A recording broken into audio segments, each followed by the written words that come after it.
there's a place for anyone to try anything at some point in time.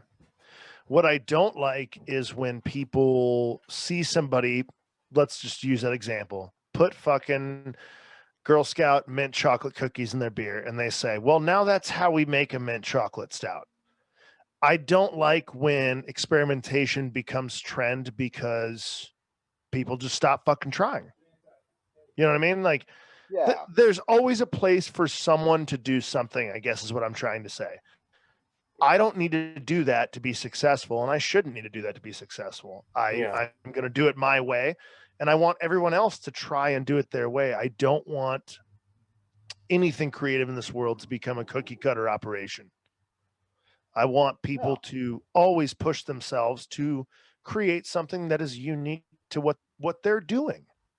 And the only way to do that is to be really critical about when people are just like, oh, yeah, our peppermint porter this year, we're just going to jam 9,000 pounds of cheap ass candy canes we stole from Santa at the mall. Like, okay, but if one brewery does that, that's fucking fine. When 500 breweries start doing that, it's like, well, we've all bandwagoned and we're not fucking creating anymore. We're not working on something real.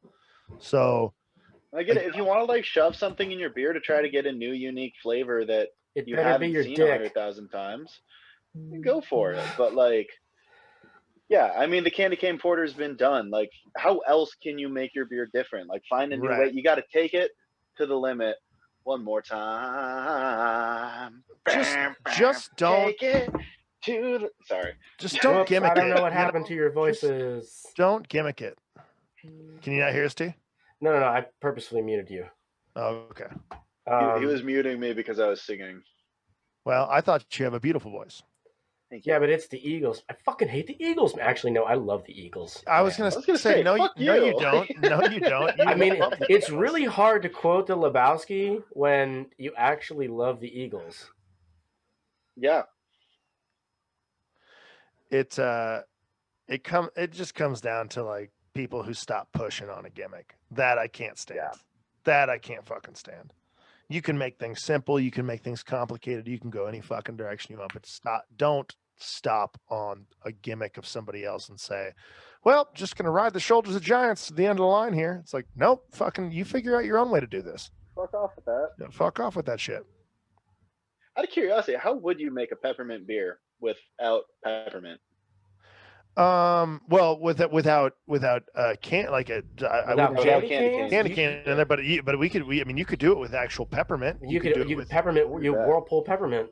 Right. You can also there's a couple of hops that display minty flavors. Eucalyptus is kind of minty and mentholic.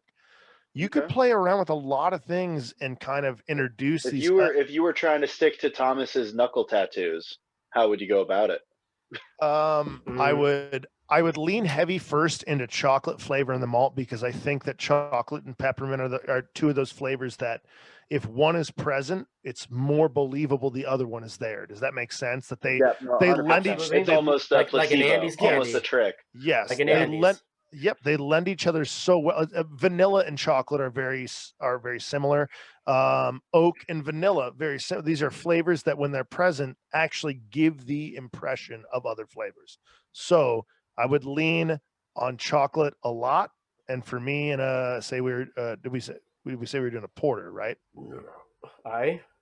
Porter or stout. Porter stout. I would lean into probably a 50-50 blend of chocolate malt, hopefully from Britain, and I would lean into chocolate wheat malt because, as Thomas and I have already discussed today, it's just fucking delightful. Midnight Wheat is going to fluff things up, you know. Midnight Wheat's going to give it a marshmallowy, kind of caramelized flavor, good things like that. And then if I really only had hops to rely on for mint, Fuggles, and some of the more traditional European varietals or UK varietals. I mean, if you're going to go noble, because I believe Fuggle is a noble hop, is it not? Depends on how you define noble, but yes, it does fit in that category. And depending on your yeast combination, you might even be able to get some of that minty stuff out of some Saaz too.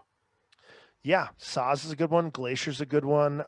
Anything Goldings is a good opportunity. Yeah. And just really leaning into the herbal quality of the hops and just letting that kind of shine through. And again, if you were able to get out of the knuckle tattoo by say 3 degrees, whirlpool some spearmint, like some whole spearmints in there, and just really create that.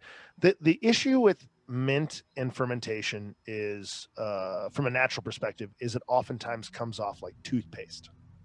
So you have to be really gentle, but you still have to get the flavor profile. Is that the conversation that we've had about, like, you maybe don't want to boil it but whirlpool it because you don't want to isomerize some of those oils out of the actual plant material?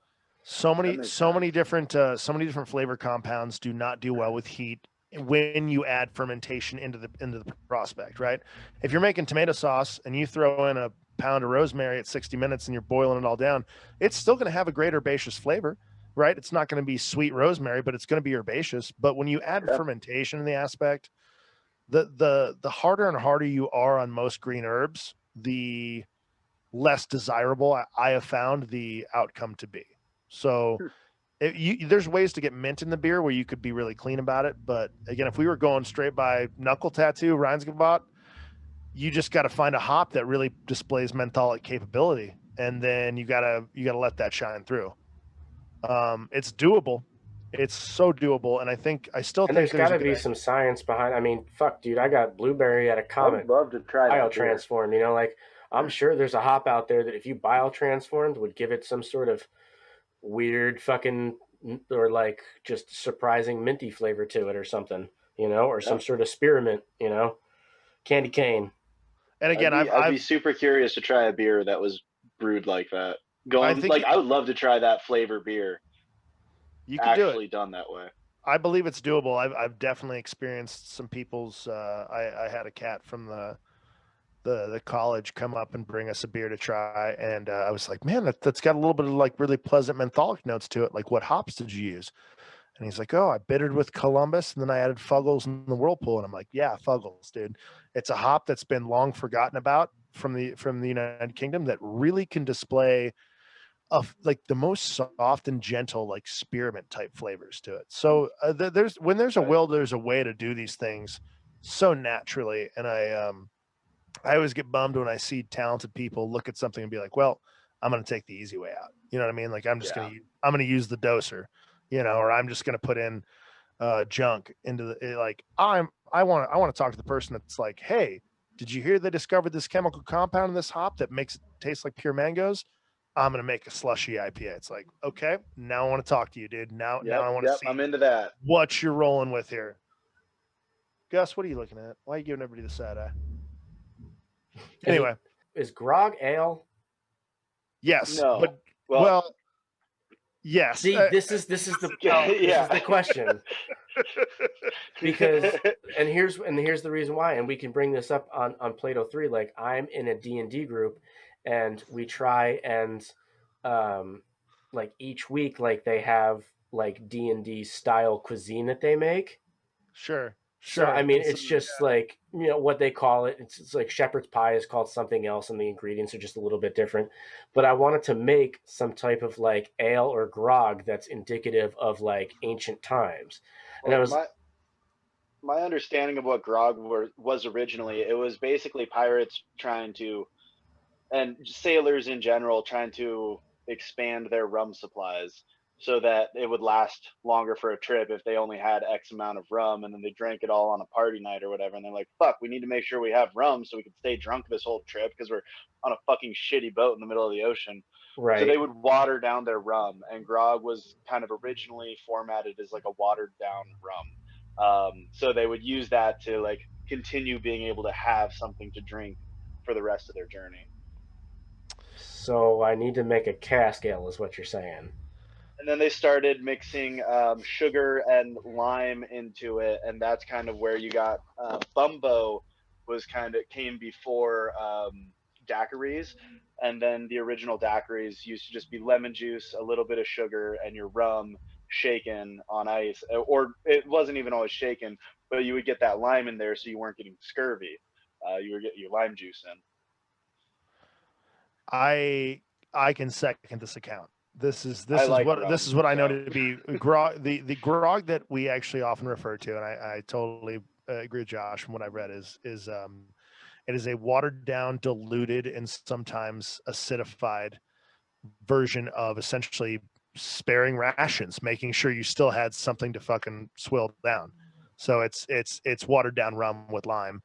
But there is also some accounts of grog being more similar to what we know in England as real ale, which is ale that is that might not possess hops, that might just be fermented barley, essentially just fermented barley juice.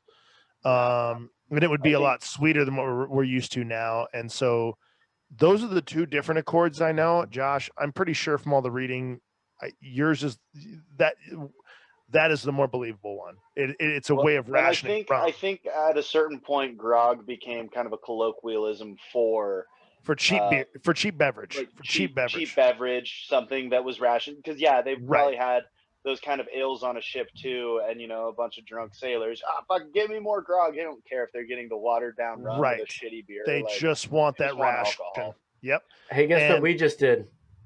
We just recorded another beer mini. Perfect. Fan-fucking-tastic. That's why I love these meetings every once in a while. What I was gonna say, and I mean, we can also tell people about that, is like when it comes to the beer side of that argument or historical disagreement, is there is actually still a society in the United Kingdom, and I don't remember their exact acronym, but it's like the Society for Real Ales, where they actually still very much stand behind cask ales from Britain that do not have a lot of hot. These are just old school beers that are really almost coming down to just water, barley, and yeast. And they really they stand behind that shit as like, well, that's the real beer from this area. And so we tackled when he was like, well, is it ales? It's like, well, it's funny. It kind of depends. Ale's a term I hear thrown around so much, and I don't think people really have a specified meaning of what is ale. Is ale just beer? Is it just like, I mean, you go to the Midwest and they say I'll have a Coke, and that just means whatever fucking soda you have on tap. But in Portland, Oregon, Coke means Coca-Cola. And ale is one of those terms where it's just like, yeah, exactly. It's just like, oh, this is what I want, and it's like, I expect you to know that that's what it is. So. Yeah. All the interesting things. Yes, to answer your question, grog is just colloquialized, kind of whatever you want it to be, but originally watered down rum, which I don't think you really feel like drinking on your D&D night. No, never mind. I want that shit straight. Never mind. 80 proof, 40p. You could do bumbos, though. What's bumbos? Was the first daiquiri? It was kind of like a pre-daiquiri thing. So you would have rum. What was it? It was like rum, lime juice, and then oftentimes either cinnamon, nutmeg, or both kind of mixed in there. Okay. And now, I mean, obviously with a modern twist on it, ideally, like you shake that up and have it on ice or something like that. Pretty tasty little cocktail. But, yeah. I mean, dude, I'm a rum lover. I love rum, and I will. I spent a while before I moved to Montana, where I went through this whole phase, and I was just learning as many old school rum cocktails as I could. And you know what the bumbo kind of reminds me of? Are you familiar with the corn and oil? I don't know that one. Corn and oil is dark rum, falernum, which is allspice and clove syrup. So those same flavors, those very sweet pie spice flavors, and kind of a dark sugar syrup, and then topped with ginger beer. And like the ginger beer is just like a float. So it's like 2 ounces of rum, half ounce of syrup, and then topped with, fizzy beverage. And that's a corn and oil. And it kind of seems like almost a very similar, different ways of getting to the same point, kind of a concept there. Not far out. Pretty similar to a dark and stormy too. It's the obviously the addition is that spiced syrup takes it away from the dark and stormy realm. But and almost moves it more towards the bumbo. But interesting. So it's kind of like you have one, you have the other, and then you have the one right in between. Like they share a similar lineage. Excuse me. Really, what a lot of rum cocktails comes down to was they wanted to be drunk, and you would add some amount of water or something, so you get a little hydration, and you try to add your citruses in there, so that you're not getting scurvy when you're on a ship. And then really it's just like trying to sweeten that to a point where you feel like you can drink it. Yep. Absolutely. So that's really where a lot of that all came out of, which is, it's really cool because they're kind of like, you don't think of pirates as trying to make all these cocktails and stuff, but really they were for practical reasons, but they turned out to make some really damn good cocktails. Dude, I have a book that my buddy Kyle lent me called The History of Rum, and fuck the shit they go into about, I mean, again, just the literal history of these bars in like, in America, which at the time was the New World before the Revolutionary War, and just how important rum was as a staple to the economic society that was. It was, I mean, it was a daily part of life was, the runners would get down to Jamaica. They'd get the fermented beverage off the sugar cane. They'd trade a few slaves, and they'd bring these barrels of this beverage back to the New World. And it was fucking cheap libation. Sometimes it was just the way to get drunk for cheap. Born in the wrong fucking era, because I would have made the best pirate fucking ever. Like sometimes I think about that, and I'm like, I would probably be a lot less anxious and repressed and angry all the time if I was just able to run somebody through every once in a while. Sailing the sea and drinking rum all the time. If I were drunk and sailing the sea and able to run someone through every once in a while, I feel like I would be a lot happier of a human being. You can give it a try, but I wouldn't. I think a lot of us were born in the wrong era. I mean, if I wasn't born to be a pirate, I definitely should have been born during or I should have been in my 20s in 1966. We're never doing an astrology mini. We're never sitting down here as three people being like, so Josh is a Taurus, and that's why he's just kind of, actually, I'm a Scorpio. Okay, well, something masculine. All right, I'm a Pisces. I knew what I was fucking going for, dude. You're a Pisces? Oh, that explains a lot. Fuck you. I'm an Aquarius, dude. It's okay. I'm a typical Aquarian. I'm the bringer of what is. I make the bad times worse and the good times better. Pisces rising, so.